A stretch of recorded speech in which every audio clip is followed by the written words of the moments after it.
नमस्कार दोस्तों, मैं दिनेश शर्मा। दोस्तों, हम आज की वीडियो में भारत की तटीय सीमा के बारे में जानकारी लेंगे। मैंने इससे पहले जो वीडियो बनाई थी उसमें भारत की स्थलीय सीमा यानी कि अंतर्राष्ट्रीय सीमा के बारे में जानकारी ली थी। आज यह हमारा सेशन रहेगा भारत की तटीय सीमा। भारत की तटीय सीमा को हम दो भागों में पढ़ेंगे। एक तो भारत के जितने राज्य हैं उनके साथ में जो तटीय सीमा बनती है उनके बारे में पढ़ेंगे, और एक हम अंतर्राष्ट्रीय लेवल के अनुरूप इन सीमाओं को किस भागों में बांटा गया है उनके रूप भी पढ़ने वाले हैं। तो यह वीडियो हमारा सभी प्रकार की परीक्षाओं के लिए लाभदायक रहेगा। तो वीडियो को पूरा देखोगे तो आपको ये तटीय सीमा से रिलेटेड आपके क्वेश्चन गलत नहीं होने वाले हैं। तो हम मैप भी पढ़ने वाले हैं। तो चलिए हम शुरू करते हैं भारत की तटीय सीमा यानी जलीय सीमा। तो दोस्तों, सबसे पहले भारत की तटीय सीमा को समझने के लिए हम एक भारत का दक्षिणी भाग का मैप बना लेते हैं। मान लीजिए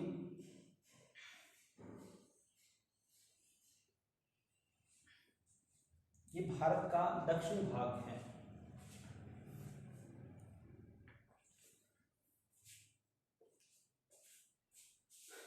भारत का प्रायद्वीपीय क्षेत्र के इस ओर यानी कि पूर्व दिशा में यहां पे पड़ता है बंगाल की खाड़ी।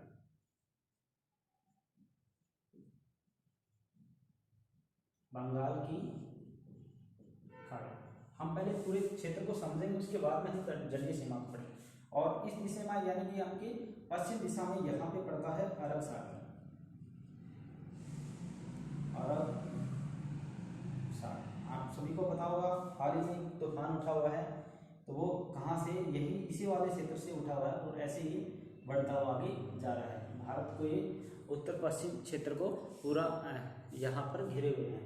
दोस्तों, हम पढ़ने वाले हैं ये अरब सागर और बंगाल की खाड़ी दोनों क्षेत्र है हिंद महासागर के भाग में। ये भी आपको पता होना चाहिए। ये दोनों क्षेत्र जो है यहाँ वाले, ये किसके भाग है? हिंद महासागर के भाग है। तो यहाँ बंगाल की खाड़ी में यहाँ पे एक क्षेत्र है जिसे बोलते हैं अंडमान निकोबार।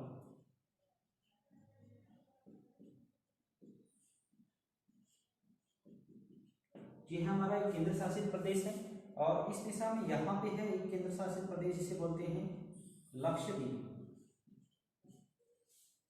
अब देखिए दोस्तों, तटीय सीमा को समझने से पहले हम सबसे पहले बात कर लेते हैं कि जो यहाँ गुजरात पड़ता है,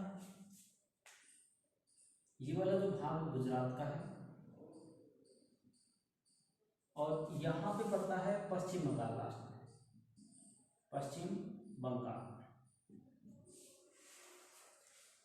यह क्षेत्र नीचे वाला पूरा का पूरा क्षेत्र ये कहाँ लगता है? जलीय सीमा बनाता है। यहाँ पर हमारे भारत के 9 राज्य, कितने राज्य हैं? 9 राज्य तटीय सीमा यानी कि जलीय सीमा बनाते हैं। सबसे पहले तो हम देख लेते हैं कि ये कौन से राज्य हैं जो तटीय सीमा को बनाते हैं। सबसे पहले मैंने यहाँ पे लिखा गुजरात। एक नंबर पे जो सर्वाधिक जो सीमा लगाता है गुजरात राज्य रहता है यहाँ पे। उसके बाद में गुजरात के जस्ट नीचे यहाँ पे पड़ता है आपका गुजरात के जस्ट नीचे महाराष्ट्र, और महाराष्ट्र के जस्ट नीचे यहाँ पे सबसे छोटा राज्य है गोवा। कौन सा रहेगा? गोवा। यहाँ पे पड़ेगा गोवा। गोवा के जस्ट नीचे यहाँ पे पड़ता है कर्नाटक, और कर्नाटक के जस्ट नीचे यहाँ पे पड़ता है केरल। कौन सा रहेगा? केरल। देखिए, गुजरात, महाराष्ट्र, गोवा, कर्नाटक, केरल, और केरल के जस्ट दूसरी साइड में यहाँ पे पड़ता है तमिलनाडु।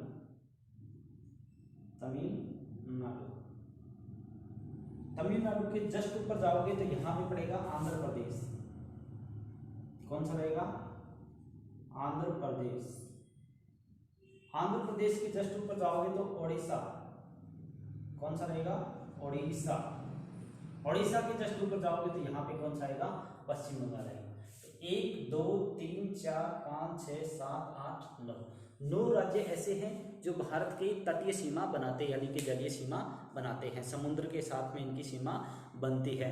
यहाँ पे हम इनकी अगर कुछ महत्वपूर्ण बातें करें, क्रम के अनुसार देखें कि सर्वाधिक सीमा कौन सा राज्य लगाता है, तो सबसे ज्यादा सीमा लगाता है गुजरात। 2 नंबर पे सीमा सर्वाधिक लगाता है आंध्र प्रदेश। कौन सा रहेगा? आंध्र प्रदेश। 3 नंबर पे तमिलनाडु, 4 नंबर पे आपका रहता है महाराष्ट्र, 5 नंबर पे आपका रहता है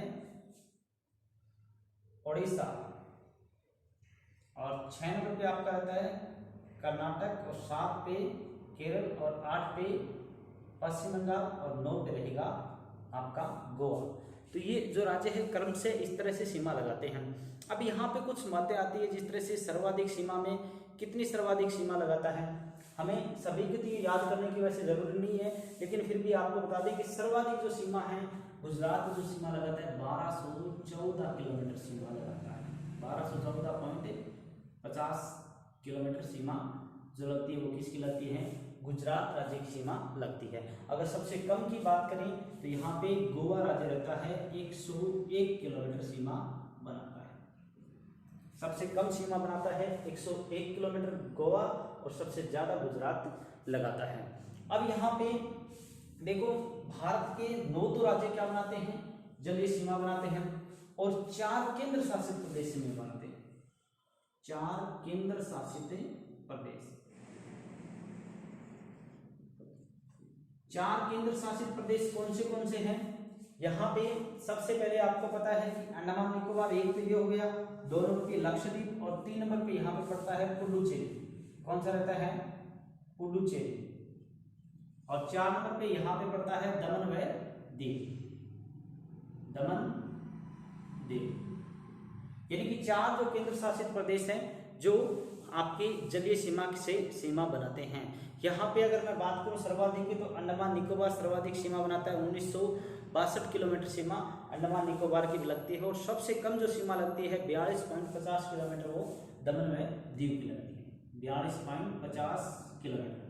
और यहाँ पे अंडमान निकोबार की 1962 किलोमीटर सीमा लगती है। ये तो देखो मुख्य बात होगी सीमा से रिलेटेड। यहाँ पे कौन सा राज्य कितनी सीमा लगाता है सभी को याद करने की जरूरी नहीं है, लेकिन फिर भी मुख्य बातें ये याद रखनी जरूरी है कि सर्वाधिक और सबसे कम सीमा में कौन लगा रहा है।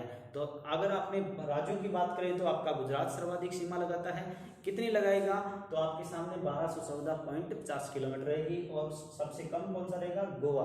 अगर फिर भी अगर आप सभी के बारे में जानकारी लेना चाहते हो तो आप लिख सकते हो, आंध्र प्रदेश की है 973.70 किलोमीटर, और तमिलनाडु के है 960.90 किलोमीटर, महाराष्ट्र की है 652.60 किलोमीटर, केरल की है 569.70 किलोमीटर, उड़ीसा की है 476.70 किलोमीटर, कर्नाटक की है 208 किलोमीटर, और पश्चिम बंगाल की 157.50 किलोमीटर।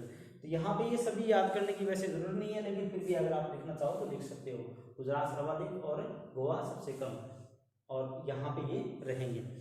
अब उसके बाद में अगर बात करें कि टोटल सीमा,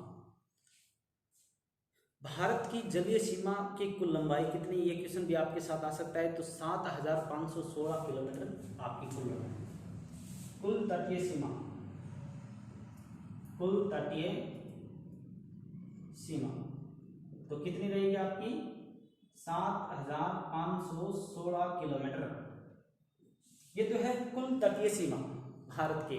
अगर आपसे पूछे भारत की मुख्य भूमि की तटीय सीमा कितनी है, तो यहां पे रहेगी मुख्य भूमि की सीमा, मुख्य भूमि की 6100 किलोमीटर रहेगी। कितनी रहेगी, 6100 किलोमीटर रहेगी, जो भारत की मुख्य भूमि की सीमा है। तो ये तो दोस्तों सीमा से रिलेटेड कुछ मुख्य बातें थी कि भारत की तटीय सीमा है वो कौन से राज्य लगा रहे हैं। अब यहाँ पे कुछ महत्वपूर्ण क्वेश्चन और भी उठते हैं। जिस तरह से आपसे अगर पूछा जाए कि भारत के ऐसे कौन से राज्य हैं जो तटीय और स्थलीय सीमा दोनों लगाते हैं, तो यहाँ पर हमारे एक तो गुजरात जो राज्य रहता है और एक पश्चिम बंगाल। गुजरात हमारा स्थलीय सीमा भी बनाता है और तटीय सीमा भी बनाता है, और इसी प्रकार से पश्चिम बंगाल हमारा तटीय सीमा बनाता है और स्थलीय सीमा भी बनाता है। ये 2 राज्य ऐसे हैं जो स्थलीय और तटीय दोनों सीमा बनाते हैं। उसके बाद में 3 देश ऐसे हैं जो जलीय और स्थलीय सीमा भारत के साथ लगाते हैं। तो कौन से देश हैं, एक तो आपका पाकिस्तान रहेगा। कौन सा रहेगा, पाकिस्तान, और एक रहेगा पश्चिम बंगाल। कौन सा रहेगा, बंगाल। कौन सा रहेगा, बंगाल, और एक रहेगा आपका म्यांमार।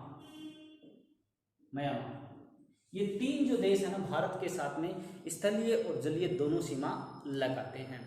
अब कुछ महत्वपूर्ण क्वेश्चन और भी उठते हैं यहाँ से कि भारत के ऐसे कौन से राज्य हैं जो स्थलीय और जलीय दोनों सीमा नहीं लगाते हैं। तो यहाँ पर कुछ महत्वपूर्ण देश हैं हमारे, एक तो हमारा है हरियाणा, कौन सा रहेगा, हरियाणा। और एक अब आपका इसी के नीचे देखोगे यहाँ पे, तो यहाँ पे पड़ेगा Chhattisgarh, sorry Maharashtra, MP, sorry Madhya Pradesh, Madhya Pradesh, और उसके बाद में छत्तीसगढ़ और झारखंड, झारखंड, और एक राज्य और कौन सा रहेगा, तेलंगाना, तेलंगाना जो सबसे नवीन राज्य है भारत का। यहाँ पे 5 राज्य ऐसे हैं जो स्थलीय और जलीय सीमा बनाते हैं। अब आपसे क्वेश्चन किया जाए कि भारत के कितने राज्य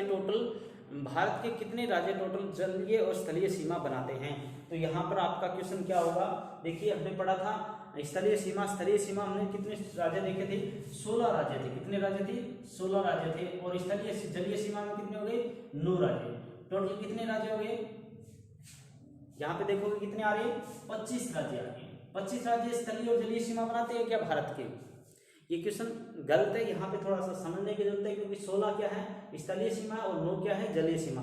तो यहाँ पर 2 राज्य ऐसे हैं कि पश्चिम बंगाल और गुजरात 2 राज्य ऐसे हैं जो स्थलीय और जलीय दोनों सीमा बनाते हैं। तो यहाँ से 25 में से 2 निकालोगे तो कितने बचेंगे, 23 राज्य हमारे जो है स्थलीय और जलीय सीमा बनाते हैं भारत की।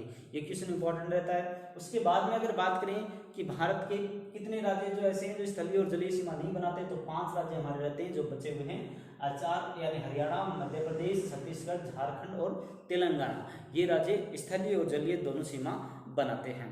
अब उसके बाद में अगर एक मुख्य बात और देखें तो यहाँ पे हमारा यूपी राज्य पड़ता है। यूपी भारत का ऐसा राज्य है जो सर्वाधिक राज्यों के साथ सीमा बनाता है। यूपी एक ऐसा राज्य है जो सर्वाधिक राज्यों के साथ सीमा बनाता है। तो ये तो थी हमारी कुछ मुख्य बातें जो किससे रिलेटेड, भारत के राज्य जो तटीय सीमा बनाते हैं। अब हम जलीय सीमा, भारत की जलीय सीमा यानी कि जो अंतर्राष्ट्रीय अनुरूप के अनुसार कैसे व्यवस्थित की गई है, अंतर्राष्ट्रीय व्यवस्था के अनुसार कैसे निर्धारित की गई है, उनके बारे में हम आगे इसमें पढ़ लेते हैं। जिस तरह से ये हमारा भारत देश है, मैं यहाँ मिटो रहा हूँ इसे, और इस साइड में ये वाला क्षेत्र,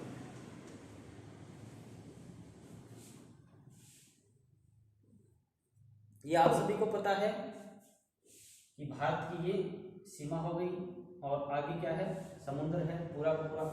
तो अब मैं यहाँ पे थोड़ा सा समझा देता हूँ आपको। भारत की अंतर्राष्ट्रीय व्यवस्था के अनुसार सीमा को 3 भागों में बांटा जाता है। उसमें सबसे पहले आती है प्रादेशिक सीमा, और उसके बाद में आती है संलग्न क्षेत्र, और फिर उसके बाद में आती है अनन्य आर्थिक क्षेत्र। सबसे पहले हमारी जो सीमा रहती है वो क्या कहलाएगी, प्रादेशिक सीमा। उसके बाद में इससे आगे वाला जो क्षेत्र होता है उसे संलग्न क्षेत्र। उसके बाद में आगे वाला जो क्षेत्र होता है उसे अनन्य आर्थिक क्षेत्र, अन्य आर्थिक क्षेत्र। अब देखो 3 पार्ट बनाए गए, बिल्कुल आसानी से समझना है और आप आराम से समझ जाओगे। ये 3 चीजें आपको याद कर सकते हैं, जिससे सबसे पहले प्रादेशिक, उसके बाद में संलग्न क्षेत्र, उसके बाद में अनन्य आर्थिक क्षेत्र। उसे हम अविच्छिन्न क्षेत्र भी बोल सकते हैं, संलग्न क्षेत्र को। उसके बाद में देखिए, यह जो लाइन होती है इसे हम बोलते हैं आधार रेखा। ये वाली जो लाइन होती है इसे क्या बोलते हैं, आधार रेखा। आधार रेखा से अगर हम समुद्र की तरफ जाएंगे 12 मील, कितने मील, 12 मील तक जो क्षेत्र होता है उसे क्या बोलते हैं, प्रादेशिक सीमा बोलते हैं। और इस सीमा पर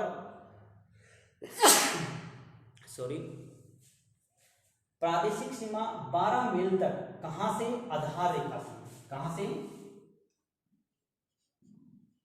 आधार रेखा से 12 मील तक प्रादेशिक सीमा होती है।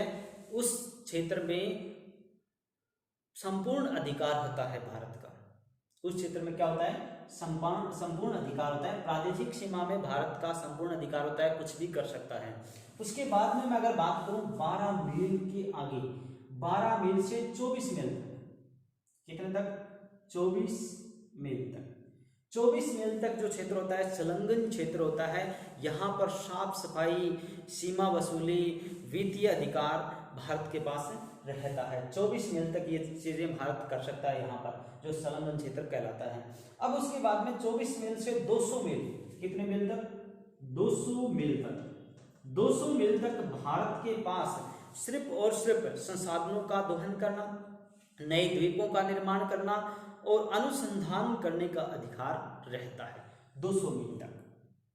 तो ये जो 3 क्षेत्र बना दिए गए हैं समुद्र के अंदर, जो व्यवस्थित तरीके से माने जाते हैं, और इनका जो रूल है वो अंतर्राष्ट्रीय लेवल पर होता है, इनका मानना पड़ता है। अब उसके बाद में जो रहता है 200 मील के बाद में जो क्षेत्र रहता है वो कुछ सागर कहलाता है। तो ये दोस्तों हमारा अंतर्राष्ट्रीय व्यवस्था के अनुसार भारत के जल को बांटा गया है 3 भागों में। तो ये हमारा जो पॉइंट था, बिल्कुल मैंने शॉर्ट इसे बनाने की कोशिश की है और कम टाइम में इसे कंप्लीट करने की कोशिश की है, जिसमें हमने सब बातों को लगभग पढ़ लिया है और मुख्य मुख्य बातें जो आपके सामने पेश हो गई है। आप अगर इसको पूरा एक बार अच्छी तरह से मैपली इस तरीके से पढ़ लेते हैं तो इससे अलावा क्वेश्चन नहीं आते हैं। अगर अलावा क्वेश्चन आते हैं तो इसे भी आप समझ के क्वेश्चन को हल कर सकते हैं अच्छी तरह से। तो दोस्तों आज की वीडियो में इतना ही। अगर वीडियो आपको अच्छा लगा हो तो वीडियो को लाइक व शेयर जरूर करें और चैनल को सब्सक्राइब करें और नए स्टूडेंट को इस चैनल के बारे में जरूर बताएं। Thank you. अपना राय और अपनी जो प्रतिक्रिया वो देने के लिए कमेंट जरूर करें। Thank you.